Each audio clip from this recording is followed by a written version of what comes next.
Hello everyone, आज के इस वीडियो में मैं आपको सीबीएसई के लेटेस्ट रिड्यूस सिलेबस के अकॉर्डिंग जो चैप्टर्स में टॉपिक्स आपको पढ़ने हैं और जो टॉपिक्स डिलीट हो चुके हैं वो डायरेक्ट बुक में मार्क करवाने वाली हूं। तो आज की इस वीडियो में हम क्लास 10th मैथ्स का टर्म 1 का सिलेबस मार्क करेंगे और बाकी की जो सब्जेक्ट्स हैं साइंस, एसएसटी, इंग्लिश, उन सब पे टर्न बाय टर्न वीडियोज़ आएंगी और मैं डायरेक्ट बुक पर ही सब सब्जेक्ट्स के आपको सिलेबस मार्क करवाऊंगी। टॉपिक्स बाकायदा आपको हर पेज में बताऊंगी कि कौन सा टॉपिक आपको करना है और कौन सा टॉपिक आपको छोड़ना है। तो अगर चैनल को सब्सक्राइब नहीं किया तो जल्दी से कर लीजिए। लास्ट ईयर भी मैंने डायरेक्ट बुक में ही मार्क करवाए थे जब 30% सिलेबस लास्ट ईयर भी रिड्यूस हो गया था बच्चों। बहुत सारे बच्चों ने उन वीडियोस को लाइक किया और अब कल के मुझे बार बार यही कमेंट्स आ रहे हैं कि मैम लास्ट ईयर की तरह इस साल भी आप हमें बुक पर ही सारे टॉपिक्स को मार्क करवाएं ताकि हम अच्छे से अपनी प्रेपरेशन कर सकें एग्जाम्स की। तो आज हम वो टर्म 1 का सिलेबस डिस्कस करेंगे और नेक्स्ट वीडियो में टर्म 2 का, ऐसे ही साइंस का, एसएसटी का, इंग्लिश का सबका आएगा। और इवन अगर आपका कोई बहन भाई क्लास 9th, 11th या क्लास 12th में पढ़ता है तो आप ये चैनल का लिंक उनको भी शेयर कर सकते हैं, क्योंकि धीरे धीरे मैं क्लास 9th के सिलेबस पे भी वीडियोस लेके आऊंगी, क्लास 11th का भी मार्क करवाऊंगी और क्लास 12th का भी मार्क करवाऊंगी। तो सबसे पहले हम क्लास 10th पे आ रहे हैं। So welcome to Brainy Training, मैं हूं संदीप कौर। तो let's get started to train our brain. तो ये क्लास 10th एनसीईआरटी मैथ्स की बुक है, तो यहाँ पे हम मार्क करेंगे। साथ में मैंने सीबीएसई की वेबसाइट से ये सिलेबस ओपन कर लिया है टर्म 1 का।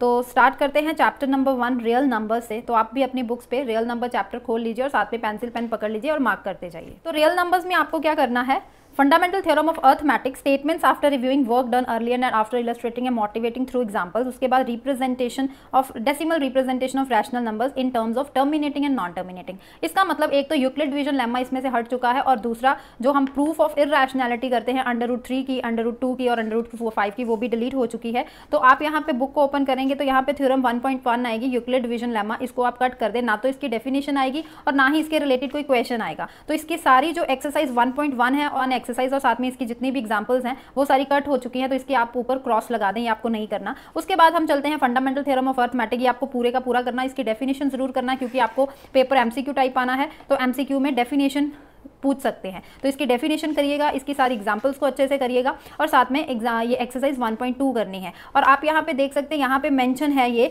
कि मोटिवेटिंग थ्रू एग्जांपल्स। इसका मतलब ये होता है कि ये जैसे ये क्वेश्चन नंबर 7 है, तो इस तरह से सिंपल वर्ड प्रॉब्लम्स आएंगे जहाँ से आपको पता चलेगा कि इसका एलसीएम निकालना है या एचसीएफ निकालना है। तो इस तरह के क्वेश्चन आपको आ सकते हैं।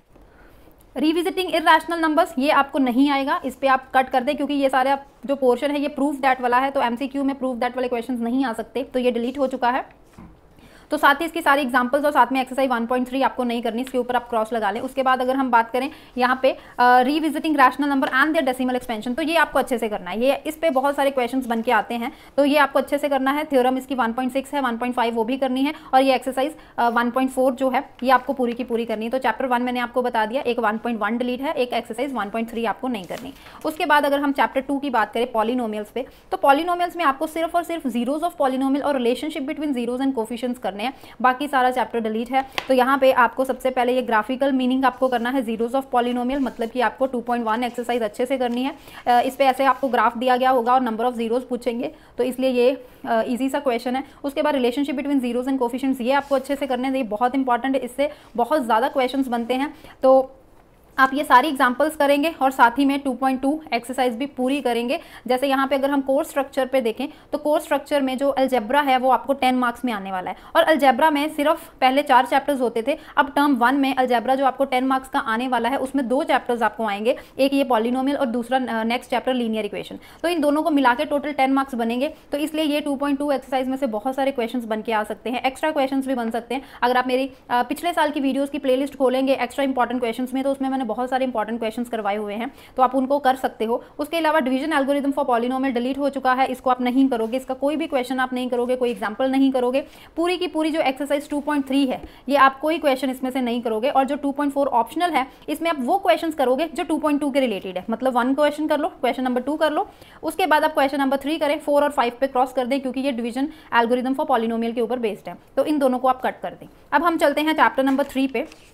तो चैप्टर नंबर 3 में एज सच उन्होंने कुछ भी डिलीट नहीं किया, लेकिन यहाँ पे आपने 3 मेथड्स किए हैं, तो वो 3 मेथड्स में से जो एक क्रॉस मल्टीप्लिकेशन मेथड है वो आपके सिलेबस से हट चुका है। बाकी पूरा जितना भी सिलेबस है इसमें सारा कुछ वैसे ही लिखा है, आपको सारे वर्ड प्रॉब्लम्स भी आएंगे। आपको सिर्फ और सिर्फ यहाँ पे लिखा है कि जो आपको सोल्यूशंस लीनियर इक्वेशन के निकालने हैं वो सिर्फ सब्स्टिट्यूशन और एलिमिनेशन से करने हैं, क्रॉस मल्टीप्लिकेशन मेथड आप नहीं करेंगे। तो यहाँ पे आपको पूरे का पूरा चैप्टर करना है। यहाँ पे कुछ भी ऐसा नहीं है जो मैं आपको जहाँ पे आपको क्रॉस लगवाऊँ, सिर्फ आपको क्रॉस मल्टीप्लिकेशन मेथड नहीं करना, तो वो आपको 3.5 एक्सरसाइज में मिलेगा। 3.5 एक्सरसाइज पेज नंबर है 57। तो यहाँ पे आप क्रॉस लगा ले, ये मेथड आपको नहीं करना। लेकिन इसकी जो एक्सरसाइज है, इसकी जो एग्जाम्पल्स हैं वो आप कर सकते हैं, क्योंकि उनको आप एलिमिनेशन और सब्स्टिट्यूशन मेथड से भी आप इन सारी वर्ड प्रॉब्लम्स को सॉल्व कर सकते हैं। तो इसलिए एक्सरसाइज आप 3.5 करेंगे, सिर्फ क्रॉस मल्टीप्लिकेशन मेथड नहीं करेंगे। ठीक है, इज दैट क्लियर? बाकी आपको ये सारा चैप्टर आगे इक्वेशन रिड्यूसिबल ये भी आपको करनी है, तो बाकी आगे आपको सारा चैप्टर अच्छे से करना है। उसके बाद हम बात करें चैप्टर नंबर 4 और 5 जो टर्म 2 का है, तो टर्म 2 की सिलेबस मैं नेक्स्ट वीडियो में बताऊंगी। तो आज हम यहाँ पे सिर्फ टर्म 1 का डिस्कस कर रहे हैं। तो आगे चलते हैं, चैप्टर नंबर ये है कोऑर्डिनेट ज्योमेट्री। तो आपकी बुक में ये कोऑर्डिनेट ज्योमेट्री चैप्टर नंबर 7 है। तो फटाफट से चैप्टर नंबर 7 को ओपन कीजिए। तो ये चैप्टर नंबर 7 है, पेज नंबर 155 पे। तो यहाँ पे आपके जो करना है, concepts of coordinate geometry, graphs of linear equation, distance formula and section formula. मतलब कि आपको एक्सरसाइज 7.1 और उसकी एग्जांपल सारी की सारी करनी है। आपको यहाँ से कुछ नहीं छोड़ना, 7.1 आप सारी करोगे। उसके बाद आप 7.2 सेक्शन फार्मूला के ऊपर बेस्ड है, तो आप सारी 7.2 भी करोगे, इसकी एग्जाम्पल्स भी सारी की सारी करोगे। उसके बाद आप क्रॉस लगा दें इस टॉपिक पे। आपको ये एरिया ऑफ ट्राइंगल नहीं करना, ठीक है? इसकी कोई भी आपको एग्जाम्पल नहीं करनी, सारी एग्जाम्पल्स के ऊपर भी आप क्रॉस लगा दें। आपको यहाँ पे कोई भी एग्जाम्पल नहीं करनी, ठीक है? और उसके साथ ही आप एग्जांपल्स के साथ साथ एक्सरसाइज 7.3 पे भी क्रॉस लगा दें। ये भी सारी एरिया ऑफ ट्राइंगल के ऊपर बेस्ड है। उसके बाद ये जो ऑप्शनल एक्सरसाइज है, इसमें आप वो क्वेश्चंस करोगे जो डिस्टेंस फार्मूला और सेक्शन फार्मूला के ऊपर बेस्ड है। जो वाला क्वेश्चन एरिया ऑफ ट्राइंगल के ऊपर बेस्ड है, आप उस क्वेश्चन पे क्रॉस लगा दें, आप वो क्वेश्चन नहीं करोगे। तो यहाँ पे ये चैप्टर नंबर 7 हो गया कंप्लीट। उसके बाद आगे चलते हैं यूनिट नेक्स्ट ज्योमेट्री। तो ज्योमेट्री आपको कितने मार्क्स का आने वाला है? कोऑर्डिनेट ज्योमेट्री एक चैप्टर पूरा 6 मार्क्स का आपको आने वाला है। उसके बाद ज्योमेट्री आपको पूरा 6 मार्क्स का आने वाला है। तो ज्योमेट्री में सिर्फ और सिर्फ ट्राइंगल्स चैप्टर है जो 6 मार्क्स में आने वाला है। तो इसमें ये जो प्रूफ लिखा है, प्रूफ मतलब कि ये थ्योरम का आपको रिजल्ट के साथ साथ उसका प्रूफ भी आएगा। वैसे एमसीक्यू बेस्ड में प्रूफ तो आ नहीं सकते, लेकिन यहाँ पे उन्होंने प्रूफ लिखा हुआ है कि प्रूफ आएगा। उसके बाद जो मोटिवेट है, मोटिवेट का मतलब होता है कि आपको सिर्फ रिजल्ट अच्छे से करना है। ये जो रिजल्ट होते हैं ये क्वेश्चन के ऊपर अप्लाई किए जाते हैं, तो इसलिए सिर्फ इनके रिजल्ट्स करने हैं आपको। तो ये कौन सी थ्योरम है मैं आपको बता देती हूँ। ये थ्योरम है 6.1, चैप्टर नंबर 6 आप खोलें। तो ये चैप्टर नंबर 6 है। चैप्टर नंबर 6 में आपको ये 6.1 करना है। उसके बाद यहाँ पे थ्योरम 6.1 है, पेज नंबर 124 पे। तो इसका प्रूफ कहा गया है कि इसका प्रूफ आएगा, लेकिन आपको टर्म 1 एमसीक्यू बेस्ड आएगी, तो इसका प्रूफ करने का कोई मतलब नहीं बनता। आप रिजल्ट ही अकेला देख के जा सकते हैं। उसके बाद इसी के बेस्ड जो एक्सरसाइज थ्योरम 6.2 है, उसका भी सिर्फ रिजल्ट करना है, और जितनी भी एग्जाम्पल्स हैं आपको वो सारी करनी है। आप कहेंगे कि प्रूफ दैट वाले क्वेश्चन है मैम, वो एमसीक्यू में कैसे आएंगे? तो प्रूफ दैट वाले क्वेश्चन को आप थोड़ा स्किप कर सकते हो, लेकिन जैसे ये क्वेश्चन नंबर 1 हो गया, क्वेश्चन नंबर 2 हो गया, इस तरह के क्वेश्चन यहाँ पे आ सकते हैं आपको, राइट। उसके बाद अगर नेक्स्ट एक्सरसाइज पे चले, तो ये जो बाकी सारी थ्योरम्स हैं, ये जो यहाँ पे लिखी हैं मोटिवेट करके, ये सारी ये 6.2, 6.3, 6.4, 6.5 ये सारी की सारी थ्योरम्स है। और यहाँ पे ये जो 8 नंबर पे है, ये पाइथागोरस थ्योरम है। ये पाइथागोरस थ्योरम ये आगे जाके मैं आपको बताती हूँ कहाँ पे। तो अब मैं सीधा आपको बुक से ही मार्क करा देती हूँ कि ये जो सारी थ्योरम्स आप देख रहे हो, इसके आपको सिर्फ रिजल्ट करना है, और साथ में आपको ये एक्सरसाइज और इसकी एग्जाम्पल सारी करनी है। अब यहाँ पे आपको किस तरह के क्वेश्चन आ सकते हैं कि आपको 2 ट्राइंगल सिमिलर कहा होगा कि गिवन है, आपको बताना है कि कौन से क्राइटेरिया से ये सिमिलर है। बाय ए सिमिलर है, बाय ऐसे सिमिलर हैं, तो आपको वो ऑप्शन 4 दे दी जाएंगी, वहां से आपको एक ऑप्शन टिक करनी होगी। ऐसे एंगल पी की वैल्यू फाइंड करनी है, 4 आंसर्स दिए जाएंगे, आपको एक आंसर टिक करना है, ठीक है। जैसे एग्जांपल नंबर 7 पे आपको लेंथ ऑफ और शेडो फाइंड करनी है, तो इस तरह से एक्स की वैल्यू 1.6, आपको 4 ऑप्शंस दे देंगे। इस तरह के क्वेश्चंस आ सकते हैं, प्रूफ दैट वाले क्वेश्चंस नहीं आ सकते, ठीक है। तो आपको ये सारी एक्सरसाइज अच्छे से करनी है। उसके बाद यहाँ पे 6 थ्योरम जो है, इसका भी आपको सिर्फ रिजल्ट करना है, इसका प्रूफ नहीं आएगा। सिर्फ आपको रिजल्ट देखते हुए एक्सरसाइज 6.4 अच्छे से करनी है। और ये जो है पाइथागोरस थ्योरम है, ये है 6.8, ठीक है। थ्योरम्स जितनी भी हैं उसके सारे अच्छे से रिजल्ट पढ़ लें, ठीक है। और उसके रिलेटेड सारी की सारी एक्सरसाइजेस करनी है। इस पूरी की पूरे चैप्टर में और कुछ भी डिलीटेड नहीं है, तो आपको पूरा चैप्टर अच्छे से ये करना है। उसके बाद चलते हैं आगे, ज्योमेट्री का ये चैप्टर आपको 6 मार्क्स का आने वाला है, ठीक है। नेक्स्ट हम चलते हैं ट्रिग्नोमेट्रिक यूनिट पे। तो ट्रिग्नोमेट्रिक यूनिट हम देखते हैं ये कितने मार्क्स का है। ट्रिग्नोमेट्री ये आपको 5 मार्क्स में आने वाला है। तो चैप्टर नंबर 8 निकालिए। चैप्टर नंबर 8 आपको 5 मार्क्स का आएगा। तो चैप्टर नंबर 8 में जो आपको करना है, trigonometric ratios of an acute angle of right angle triangle. उसके बाद प्रूफ ऑफ देयर एग्जिस्टेंस, उसकी वैल्यूज, ट्रिग्नोमेट्रिक रेशियोज की सिर्फ 30 डिग्री, 45 और 60 डिग्री, और रिलेशनशिप बिटवीन द रेशियोज और आइडेंटिटीज आपको करना है। तो इसका मतलब आपको क्या क्या पढ़ना है चैप्टर नंबर 8 में। एट 8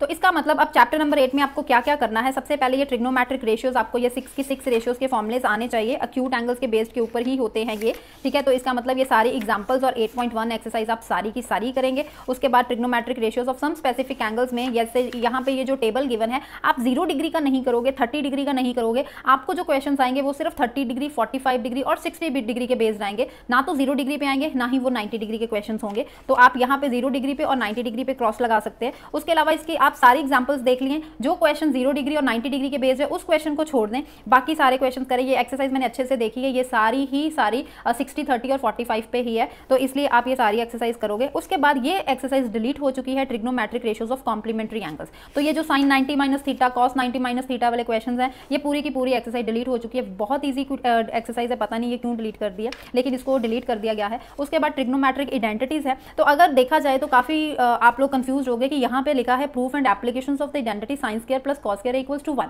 तो इसका मतलब आप लोगों का ये क्वेश्चन होगा कि बाकी की आइडेंटिटीज नहीं करनी, लेकिन देखा जाए तो ये वाली आइडेंटिटी जो है ये दोनों भी यहीं से बनती हैं। तो मैं यही कहूंगी कि आपको ये सारी की सारी एक्सरसाइज ही करनी है, क्योंकि हमेशा हर साल जो सिलेबस आता है, जब रिड्यूस नहीं भी हुआ होता तब भी उन्होंने यही लाइन लिखी होती है, लेकिन पूरे का पूरा चैप्टर ही कराया जाता है। तो इसलिए आप ये पूरी एक्सरसाइज करोगे सिर्फ और सिर्फ इस चैप्टर में, चैप्टर नंबर 8 में। आपको 8.3 एक्सरसाइज नहीं करनी, उसके अलावा आपको सारे का सारा चैप्टर करना है। तो यहाँ पे आप ये सारे क्वेश्चन कर सकते हैं। यहाँ पे ये क्वेश्चन 3 पे आप क्रॉस लगा दें, 8.4 पे ये क्वेश्चन आपको नहीं करना, बाकी सारे क्वेश्चन आप करेंगे, ठीक है। बाकी सारी एक्सरसाइज आपको करनी है। उसके बाद ये जो चैप्टर नंबर 9 है, चैप्टर नंबर 10, चैप्टर नंबर 11, ये टर्म 2 में आने वाला है, तो उसकी आपको नेक्स्ट वीडियो मिलेगी। अब हम खोलते हैं chapter number 12, area related to circles. ये यूनिट है मेंसुरेशन।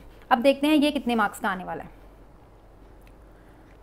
मेंसुरेशन आपको 4 मार्क में आने वाला है। तो इसमें आपको क्या क्या पढ़ना है? Motivate area of circle, area of sectors and segments, problem based on this, circumference of above in calculating the area. Okay, मतलब कि जो सेगमेंट ऑफ सर्कल वाले क्वेश्चंस है, जिसमें आप एरिया ऑफ सेगमेंट फाइंड करते हो, उसके जो सेंट्रल एंगल्स होंगे वो सिर्फ और 60 और 90 डिग्री पे क्वेश्चंस आएंगे। उसके अलावा अगर कोई 120 डिग्री वाला है तो वो वाला नहीं आएगा क्वेश्चन। तो चलो इसके ऊपर मैं मार्क करवा देती हूँ कि आपको क्या क्या पढ़ना है इसमें। आपको इसमें 12 चैप्टर में 12.1 पूरी करनी है, इसका मतलब इसकी एग्जाम्पल्स भी करनी है। ये 3rd क्वेश्चन आप छोड़ सकते हो, क्योंकि बहुत लेंथी क्वेश्चन है, ये ज़्यादातर नहीं आता। उसके बाद अगर हम आगे आएँ तो ये सारे आपको area of sector, segment of circle करना है, लेकिन यहाँ पे एग्जांपल नंबर 2 पढ़नी है, एग्जांपल नंबर 3 को आप छोड़ दें, क्योंकि यहाँ पे एरिया ऑफ सेगमेंट का फॉर्मुला यूज होगा और वो 120 डिग्री एंगल पे है, और 120 डिग्री का एंगल का क्वेश्चन नहीं आएगा, तो इसके ऊपर आप क्रॉस लगा दें एग्जांपल नंबर 3 पे। उसके बाद नेक्स्ट एक्सरसाइज 12.2 में आपको क्वेश्चन नंबर 7 नहीं करना, वो भी 120 डिग्री पे ही है, तो वहाँ पे भी एरिया ऑफ सेगमेंट की बात की गई है। उसके अलावा आपको पूरी की पूरी एक्सरसाइज करनी है। Then area of combination of plane figures में भी जहाँ पे एरिया ऑफ सेगमेंट 120 डिग्री का क्वेश्चन होगा उसको छोड़ना है, बाकी सारी की सारी एक्सरसाइज, सारी की सारी एग्जांपल्स आपको अच्छे से करनी है।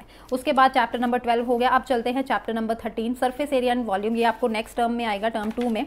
तो उसके बाद हम चलते हैं चैप्टर नंबर 14, स्टैटिस्टिक्स। स्टैटिस्टिक्स भी आपको नेक्स्ट टर्म में आने वाला है। तो लास्ट आपका चैप्टर एक रह गया, प्रोबेबिलिटी। तो प्रोबेबिलिटी में यहाँ पे मेंशन है, प्रोबेबिलिटी में classical definition of probability, simple problems on finding the probability of an event. Simple problems आएंगी। तो ये क्लासिकल डेफिनेशन कौन सी है? थ्योरेटिकल डेफिनेशन को ही क्लासिकल डेफिनेशन बोला जाता है। इसका दूसरा नाम है एक प्रायरी, इसका दूसरा नाम है प्रायरी या क्लासिकल। तो थ्योरेटिकल ही है इसका मतलब आपको ये जो प्रोबेबिलिटी है ये पूरे का पूरा चैप्टर करना है, इसमें से कुछ भी डिलीट नहीं है। इसकी ऑप्शनल एक्सरसाइज भी जरूर करना इंपॉर्टेंट है।